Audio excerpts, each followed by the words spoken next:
Well, I'm going to open it up to the audience to sort of ask some questions. If anyone's got any questions they want to ask the panel, specifically to their startup or any situations they've got. Great. Go on, Ben. I'm always the troublemaker. Kicked up. Yeah, I mean, I thought maybe you could talk a little bit about the piece on, you know, getting maybe too much notice in newspapers. And for example, we use Borrow My Doggy. You talked about how, you know, you maybe get too much. Well, they didn't really leverage it very well because they're like the poster child. They were in every single newspaper, and they're really like PR friendly. Cute dogs, the whole thing. They have a good startup story, right? But it didn't seem like they really leveraged that PR properly, and it didn't really equal conversions for them. Right? Yeah. It was a lot of noise, but it didn't change their business. Can you talk a little bit about maybe where they went wrong, what they could have done differently? Yeah. So I got to be nice to them because they're a Seedcamp company. They're also like my best friend. Exactly. So it's so okay. for context, who here has heard of Borrow My Doggy? Okay, so that's not bad. So Borrow My Doggy is a service where, for instance, I am absolutely obsessed with dogs. I cannot have one. Lynsey has a dog. Lynsey might need to find someone to look after that dog, and we can connect through Borrow My Doggy. So I could take it for a walk. By the way, I could take it for a walk. You could take it for a walk anyway. So it's just an easy way of connecting dog owners with people that would love to have a dog but can't. Obviously, it's got multiple different things going for it in that majority of the population love dogs. We love puppies, we love everything, and a lot of publications, especially kind of more Mashables, Huffington Posts, anything like that, can kind of jump on that because gifs of dogs sell clicks. Journalists love pictures of dogs. Yes. Any excuse to use one. Exactly. The other benefit that Borrow My Doggy has, and this speaks generally for what a lot of interest is, and it sounds so terrible when I say it, but the CEO is a woman, and she's a woman in tech, woman in business, and she has Borrow My Doggy. So there's multiple different facets where people can kind of jump on them and what they do, and Ricky is phenomenal, and as is the company. But the problem is where she's appearing. So, you know, going into national, like the Telegraph or the Guardian, readers, you could I'm making assumptions here, but readers who aren't within a major city might not get as much benefit from using a service like Borrow My Doggy. People in a city might. And I think it comes down quite a bit to specifically what media you're appearing in and who the audience is ultimately that you're getting in front of. Now, they've done very well on PR, but it might not be that PR ultimately is going to have the most effect for them. I mean, they could, for instance, do some form of campaign which involves dog food or involves veterinary clinics and, you know, advertising direct to them where a lot of people come in with dogs. Maybe even advertisements against Gumtree when you're looking for a dog walker. Have you seen Borrow My Doggy? So I think it's, you know, they've used PR and it's phenomenal and the name is resonating out there, but it's then being smart to have those appearances of your brand in other places where people go, oh yeah, actually that could work and I should probably give that a go. It's trying to find a balance and experimenting. But while they have all of that PR, they should continue to have all of that PR because it will only benefit anything else that they do along the line. Good. They shouldn't just give up if they're not getting sort of conversions. They shouldn't give up because at the end of the day it helps with brand recognition. So it's, you know, once you've seen a name a couple of times, it starts to sit in your brain. So if someone just by fluke comes across Borrow My Doggy on a couple of occasions, that could then benefit them, but through advertising or pay-per-click or SEO or anything. Thank you. Any other questions? What about partnerships? I mean, I've come across businesses sort of forming partnerships to similar type of brands, so they can actually approach press in a sort of an overall package. Do you think that helps when you find people in a similar or complementary space? So you're talking about Borrow My Doggy, finding businesses that you can also pitch a story to, and you've got a bit more weight behind it, maybe a bit more stats. Do you think that helps get the coverage you're looking for?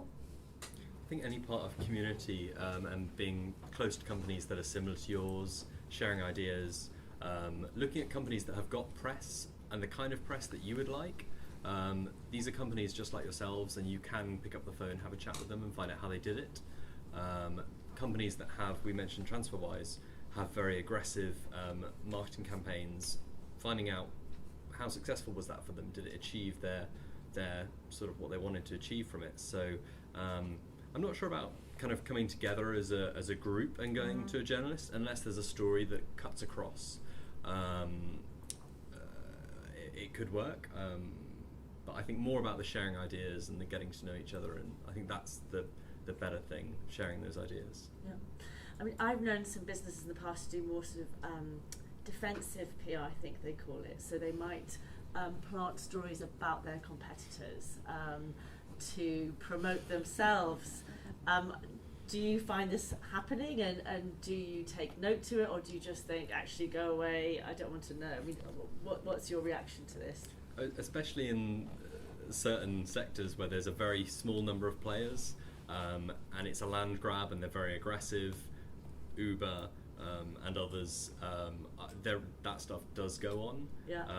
I think it's fun as a journalist. It's probably one of the more interesting, exciting things when you have competitors giving you a ring and giving you a bit of gossip about their rivals.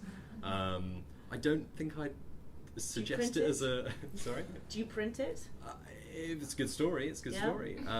Absolutely. I don't know if I'd suggest it as a strategy. I don't think it's a good strategy.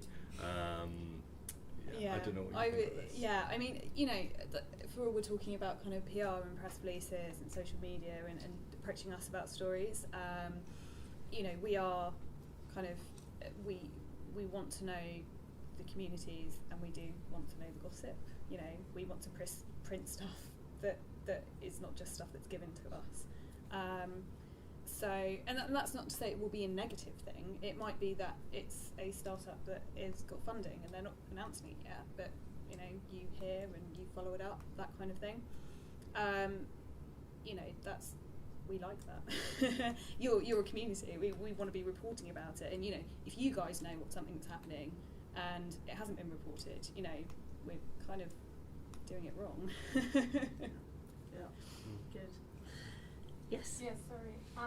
What's the kind of ideal length for a press release if you write it yourself to you as a journalist? What's kind of the key messages? Would it be like a paragraph, a one-pager, images, video links? I don't know what works best. I can take this. You go. Yeah. I did, because I think it very much varies for different journalists. Yeah, of course. I would say personally, short and sweet. Please don't be jargony.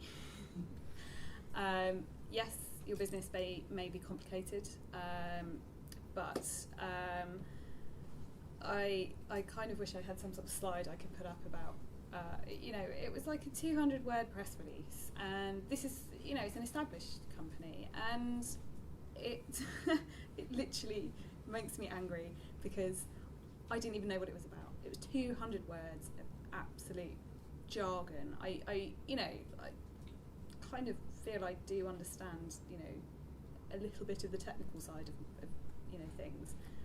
No clue. I don't think anyone in this room would know. I don't think the PR even knew what they were talking about. They clearly got some sort of, you know, sign off from their client going, this is the message, and you know, it just made no sense. I don't think anyone covered it because, like, why would you? And for me, I wouldn't have time to detangle what that meant, you know, to call them and ask, because you know, there's a lot of stories that aren't jargony out there. And so then, yeah. I went off on like one video there, but- links, like what do you think about? Yeah, so absolutely. You know, keep it very short and sweet. Bullet points are great. Think about your key things, like if you have particular founders that are interesting, that have done stuff before, like Cathy said, like that's a really good angle. Who your backers are, you know, what kind of stage you're at, you know, what you do. You know, sum up in a sentence what you do is probably a good one. And then definitely links, you know, if you are, you know, basically, if you give us a brief overview, we'll go and do it for you. You know, send us links, that's great, but we will just go, oh, I feel like these people, they sound interesting. Well, you know, that's kind of the way it starts. On the press release question, my advice to small companies is to send a very brief email with a link to a press release as a Google Doc that's view only that you can edit, because you will make mistakes.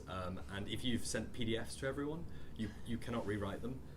Whereas if you've linked to a one-page press release, you can change that when you realise you've made a typo in the first sentence, or you forgot to spell the name of your founder or whatever. Pictures are so important. Definitely include links to pictures. I would also say that your websites should all have good quality photos of yourself, the team, and the product. I've had so many great stories that I've had to hold for hours while I try and ring someone to get a photo, because there's no photos on the website. You guys need to have photos on your website. It's so important. It's not a story unless there's good photos. I'm going to add a couple more points. So, This is a good question. yeah. So what I've lived by for the last 5 years is a press release should, when you're writing it on like a Word document, for instance, it should not go over 1.5 pages, and that would include a headline, which is bigger than everything else on the page, subheaders, spaces, few paragraphs. Maximum, don't quote more than 3 people. So there will be instances where a press release involves a couple of additional parties. So for instance, it's a fundraising release, you'll have a quote from your investor, you have a quote from your CEO, founder, co-founder. You may have more than one investor, and you have to play fair because they can get quite weird about that stuff. You want to then basically keep it factual. The language, I mean, general rules, try and avoid words that have more than 4 or 5 syllables, which sounds really weird, but try and avoid it. Write it in a way that a 10-year-old could understand it, your mother could understand it, and anyone walking down the street could understand what your product does. And like Lynsey said, add bullet points, simplify the tech, make it really, really accessible. And I have a slightly different opinion to Ollie on when you send it, but I'm actually going to take your idea because I think that's a really good one. I normally just copy and paste the press release into the email. So a lot of people sometimes can be out on the go. You can just scroll through on your mobile to read it. Yeah, please never send attachments. No, avoid all attachments. It's good to know. Yeah. Good advice, thank you. Rule of life. Is a hand at the back? Hi. Oh, sorry, right at the very back. Oh. Sorry. Thanks. Hi, thank you very much for your comments. But can you just comment on marketing and PR, particularly in the healthcare sector, startups, and any experiences you might have had and how they overcame the hurdles that they might have faced? Do you have any? I've got a response to Yeah, this. go on. It really depends on who your customer is. If it's a B2C sort of thing, absolutely. If it's B2B, then think about business publications. Really just think about kind of who your end user is, because health tech for us, it has to impact ordinary people. So it has to be something that will change the way they live their life in some way. Yeah. But I know that there's so much health tech out there which is so B2B, it's in the NHS, your customers and your investors, it's so closed that I think targeting at myself or City A.M. is the wrong market. So look at more B2B publications. It's my only advice. Are you B2B or B2C? Both. Both. Okay. So I'd say one of the strongest things for you to bear in mind with everything that you're doing, if you're B2C, these guys love data. Okay. So think about what stories you can tell through the data that you gather, and within health, that is a very interesting area.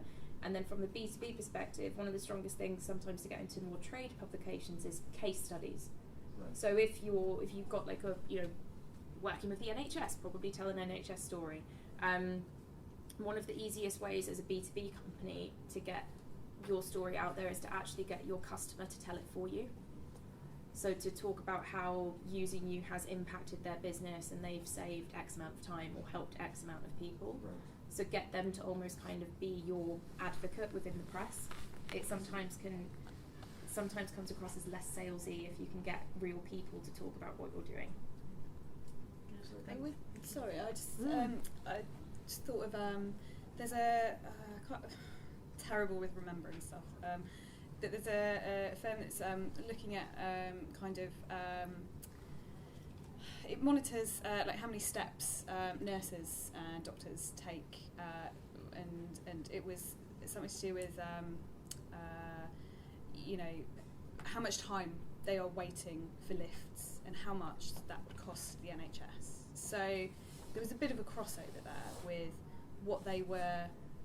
It's obviously something that is the NHS is using, but you can see the application is there, and they've put a monetary value on it. So that's that was really compelling, because you just go, who would have known? You wait for like 2 minutes for a lift. That's costing money. Encouraging people to take the steps, it is saving the NHS money. It's a great story. Yeah, it's great. Good. There was a lady just Yeah, I'm just curious, because all of you talked about research. So, as like a layman, what would you recommend?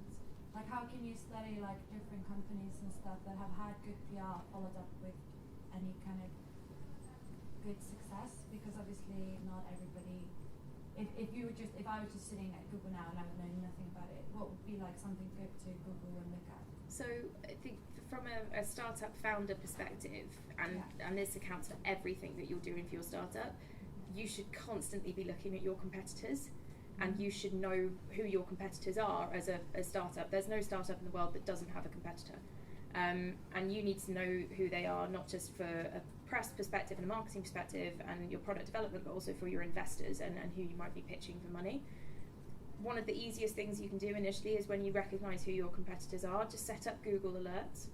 So you set up Google Alerts, and you can do it on an hourly or a daily or a weekly basis, and it will ping you every time that company or key individual from the company, for instance, has been mentioned in the press. And very quickly you get an idea of what types of stories they're having covered, how regularly they're being covered, and you can essentially kind of map out on a spreadsheet where they've been, who the journalist was that wrote about them, and links back to the articles. And while it might not be necessarily telling in terms of their own return on investment, what you essentially map out is a media database, and as another competitor within that area, you've just recognised a bunch of people that have covered that topic. And you can then look at how they've covered it before, and that will allow you in your own storytelling to come up with a new, unique angle, or even reference back and say, we, compared to this competitor, we offer our customers la la la la la la la, but then come up with the further stories. I'm really good at going X, Y, Z, A, B, C, whatever. but that's effectively what you need to do. And as a founder, you need to be able to do that for the press and for your investors and for your company all the time. So that's one of the easiest ways of doing it. And stalk the hell out of them on every social platform. That's actually very useful. Thanks. Yeah. And then wanted to ask a question. Yeah, because I tend to keep online, because a lot of journalists, they get annoyed with PRs. They tend to write up what the bad press releases were online. And one of the worst that I've seen was someone using someone's murder as a news hook for a mobile app. Yes. It's the absolute worst I've seen. So following on from that, I just wanted to ask you guys, what's your favourite press release and the absolute worst release you've ever seen? It's like sort of communication. Okay, I do a lot of tweeting about annoying things. I don't mention names, I don't mention who it is, or the brand, or the company, or anything. And this week it's been like PR-geddon of terrible PR. You can sense my frustration. So we had that jargony, horrible one. I feel like I should send it round at some point. The other one was, hi, phone call. I'd like to invite you to this launch. Okay, great, yeah, tell me when it is. Blah, blah, blah. So, tell me about the company. Like, so we launched in 2014. But you're just having a launch.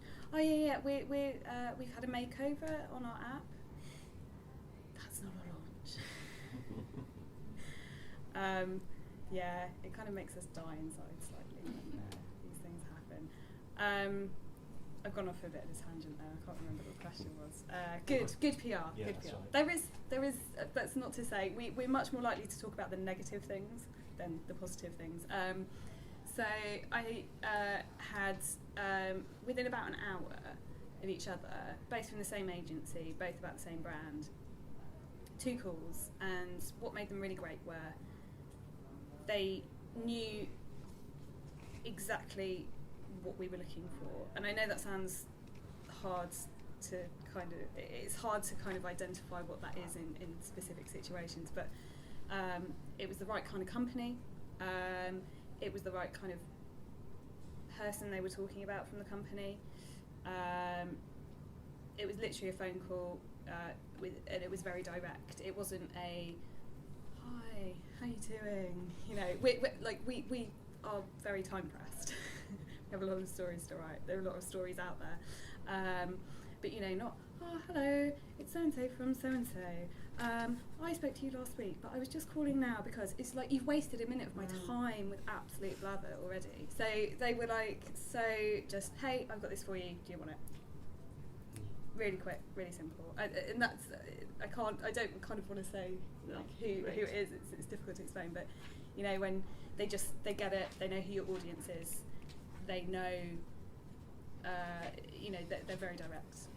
Good, thank you. There was a couple. There's another. I just want to jump in on yes, the good go and on. bad Yeah. quickly. Don't get us going on this. We can talk Yeah, for ages go on, about No, like journalists all the time online just like continue to post like the worst possible. Yeah, so I think that to just Use it. chip in. Like, Everyone, so I think we probably all follow every other possible journalist that writes about tech, because you kind of you'll be staying on it for news and competitive angle, and I stalk everyone because I have to.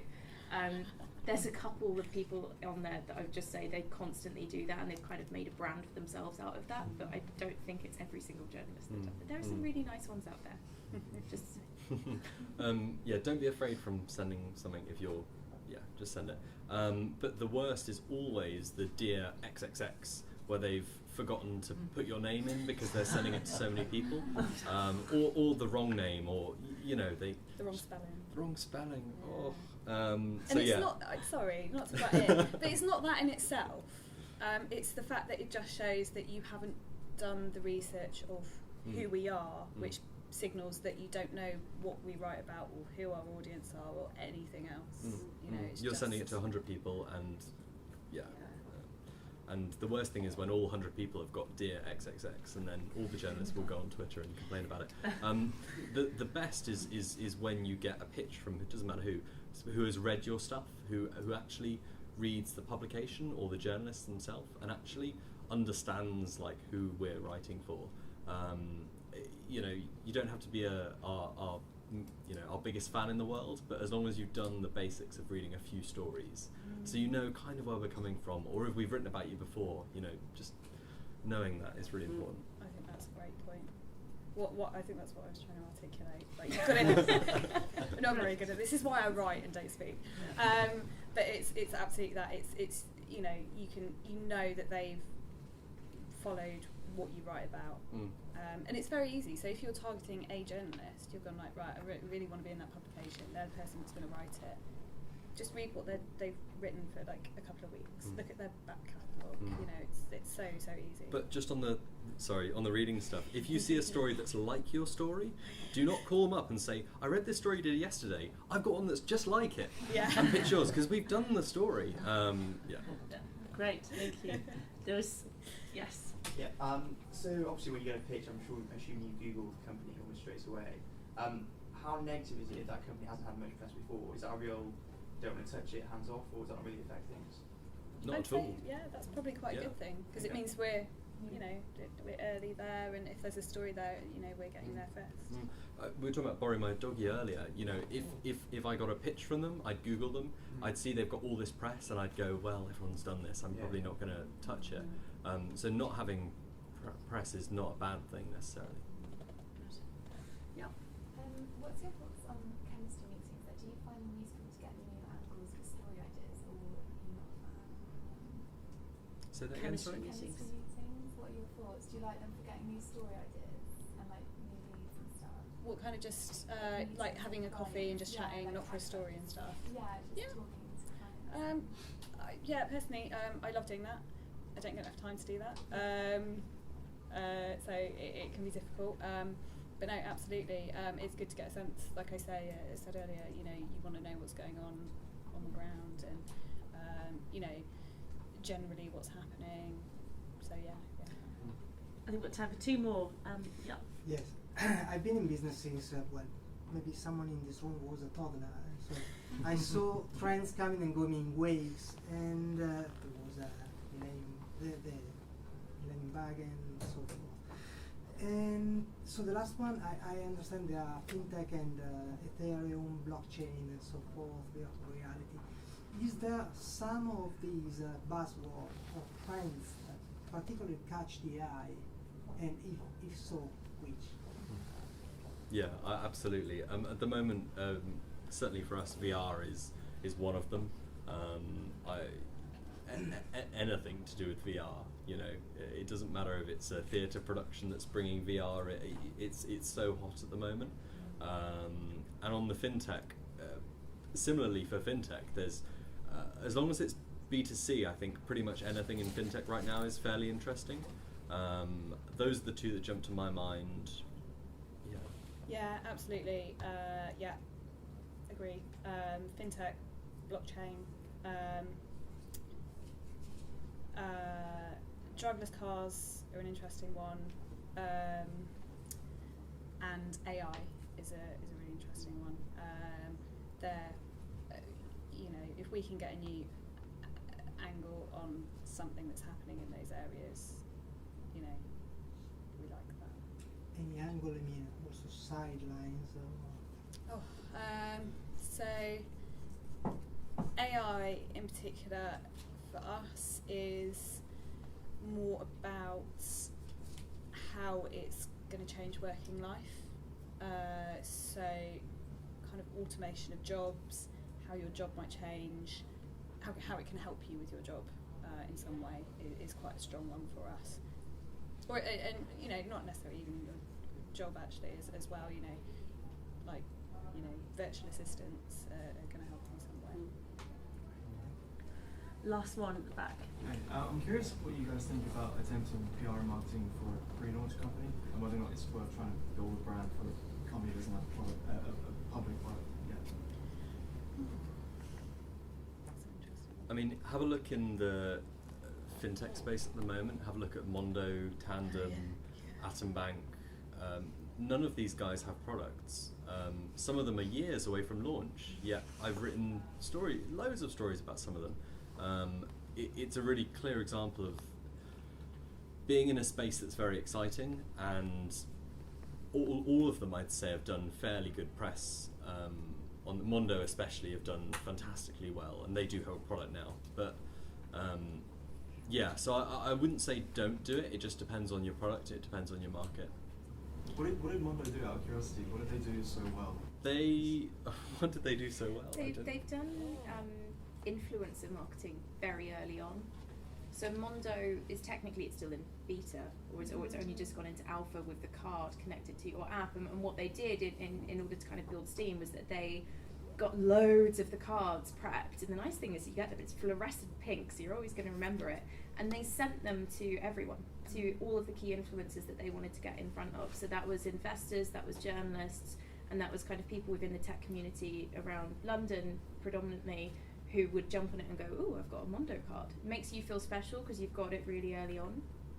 And then they've just continually kept the conversation going. Yeah, if you look on Twitter, you just see loads of people all the time talking about how much they love it. I was at an event this week, and the founder, Tom, he was saying it's for them. I mean, it's like a prepaid card. You know, it actually works. But he said for them, it's a marketing device. You know. Yeah. It's purely to get customers and to get attention. I think it works particularly well for them and anyone else in that space, because essentially it's banking. Everyone knows about banking, so it's not like they can talk about it because we understand what banking is. Some startups might find that difficult if it was, some very AI based, blockchain as well stuff. It can be quite hard to understand, but that's not to say don't do it. Tandem, actually, their competitor, did a similar kind of thing, not quite as successful, but they handed out shares, so you can get a share in their company just by registering. I think you've got to have an invite, so they gave out so many invites, and then everyone invites their friends, and you get a share in a company. I mean, that's kind of cool. They don't have cards to give out, but they've got shares. So it didn't work quite as well, but it got a fair bit of traction. Yeah. Oh, sorry. Sorry. You go. I would say crowdfunding as well. If you're doing any crowdfunding, that's a really good way to do it, because if you're talking about something that you don't have anything, it's a business but there's nothing to show for it yet, that can be, it's hard to tell whether that's hype or that's just all talk, whether it will become something in reality. If the crowdfunding is there, that gives it a legitimacy, and we love crowdfunding stories as well.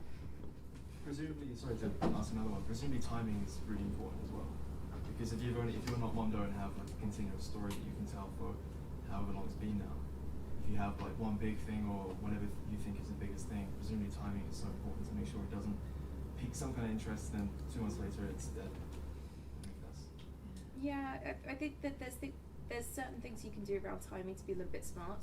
So, for instance, just as an example, be very aware of generally what is happening in the calendar and any day of the year. Say this from don't experience. pitch anything when the EU referendum happens, for instance. You kind of have to be wary that there are certain things that will always be in the news agenda, and you can account for them, and there are other things that you need to be slightly aware of that might happen and might affect you. I have a great story in a startup phoning me up and going, so we didn't get any coverage, and my response was, yeah, because Kate had a baby. And every tech publication wanted to write about whatever brand decided to come up with something clever. Sorry, I don't control her uterus. But the one thing that you can think about is if you want to get a little bit of coverage and then build up to something bigger, is rather than going kind of spray and pray and getting that story to everyone, give it an exclusive. Just talk to one publication and just tell them enough that you've still got a hook that's going. So I am, for an example, one of our companies is Curve, which again is in the banking card space.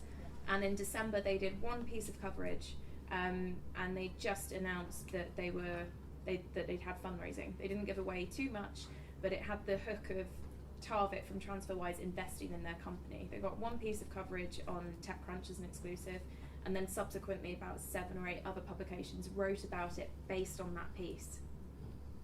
And then a couple of months down the line, they actually do the launch and it goes bigger than it did. So it's just enough to gain a bit of steam.